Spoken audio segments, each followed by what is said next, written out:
What I used to think empathy means is I used to think it meant like feeling bad for someone or maybe like feeling sad if they're in trouble or something. Now I feel like it means putting yourself in their shoes instead of just like feeling bad for them but also feeling how they feel. Well, before this, I used to think empathy was understanding how someone else was feeling by putting yourself in their shoes, then helping them. But now I know that empathy is similar to that, but it's where you do more of the helping bit and you really connect with them.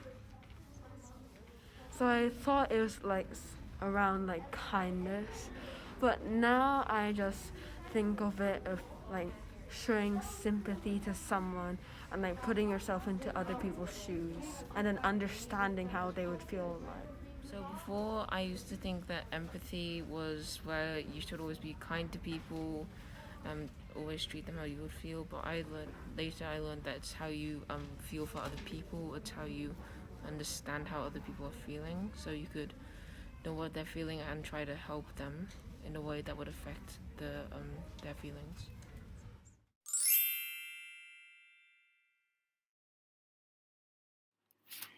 So, welcome to today's assembly. And this is our last assembly to look at empathy. Now, we've learnt a lot over the last weeks about empathy, starting with what did we think empathy meant? What does empathy look like, feel like, sound like?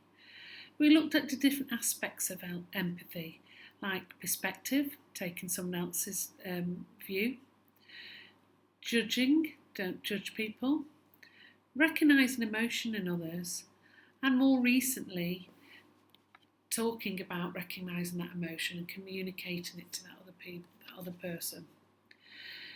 The final part of our learning around empathy was about compassion, which is when we take empathy that one step further and we put it into action. And I know in your classes you've been doing lots of learning around that and listening and watching stories. So, today we have another story for you as we come to the end of the learning around empathy. Remember, it might be the end of the learning around empathy. It doesn't mean that being empathetic stops here. It means that after all that learning, we have a better understanding of it and we can actually show more compassion by putting empathy into action. Enjoy the story. The power of one.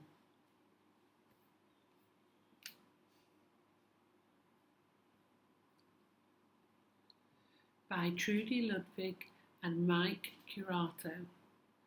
The power of one. Every act of kindness counts. Sometimes one can feel like a small and lonely number. But don't let this number fool you.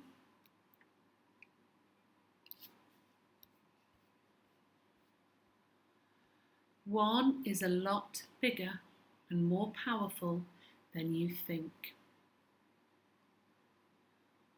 One, after all, is the starting point for change. One good listener can make even the smallest voice heard. One shy smile can lead to a beautiful friendship. One caring friend can open the door for several more.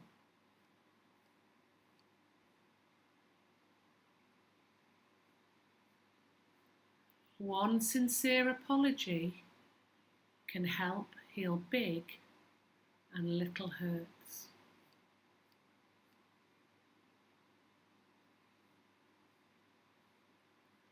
One warm hug can lift our spirits up when we're feeling down. One thoughtful idea can bring a community together.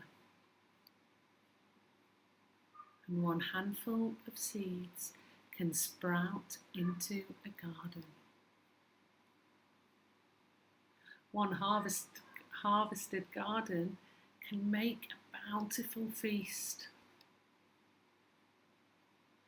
Acts and words of kindness do count, and it all starts with one. So I hope you enjoyed the story and took the really strong message from it. You don't have to be a superhero with extraordinary powers to show empathy to people. And the smallest, kindest word or act of kindness or just recognition can really have an impact on other people's lives, how they're feeling at that moment, how they feel about themselves. All it takes is just one person to reach out in kind ways and make a positive difference in the life of others. That can sometimes be as simple as a smile that then opens up the way for that person to talk to you. A little bit like we had when we did our Are You OK Day. Talking to people when we know something is just not quite right. And there are lots and lots of ways to show kindness that are really, really quite simple. So we've talked about saying kind words or saying kind words when we're talking to people, but also when we're talking about them to somebody else. We're always saying kind words and not judging. Including people in our game and remembering what it feels like when people don't include you in their games to make sure that no one else has to feel that way. Having the courage and the responsibility to actually, if somebody is being unkind, to actually stand up and question that and make them realise how it feels for others, because we've all been learning about empathy together. And if, like we all do sometimes, we make mistakes and we aren't as kind as we can be to people, it's having the courage to stand up and say you're sorry and to apologise for that person. We are all human beings and we all need to feel connected to each other and feel like we belong and that our peers like and value us. So the more seeds of kindness we can plant and nurture, the more likely they are to take root and spread. And that shows children and adults how they too can have that impact on other people. And hopefully that will improve relationships with one another and with our classes, our grades and the wider community. So even though we're coming to the end of our learning around empathy, as I said, empathy doesn't stop there. We will still be looking to see how compassion is happening and listening for it around our school. Enjoy the rest of the assembly. Thank you.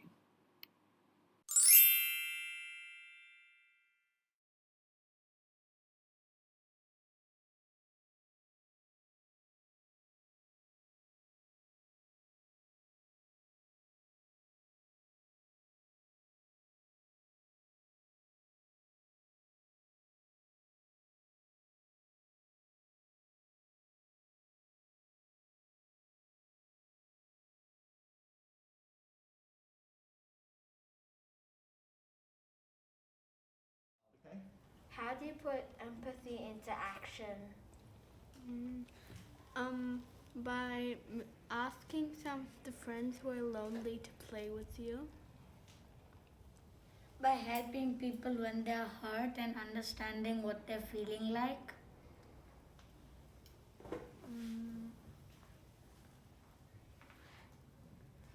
Be fair when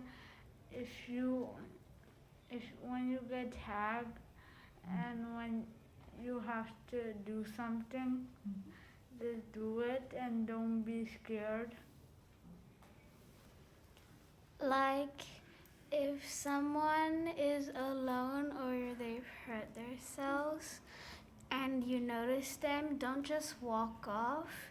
You can actually go to them and you can say how do you think they feel, and that can actually help them.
Like if people are sad, like you can try and cheer them up.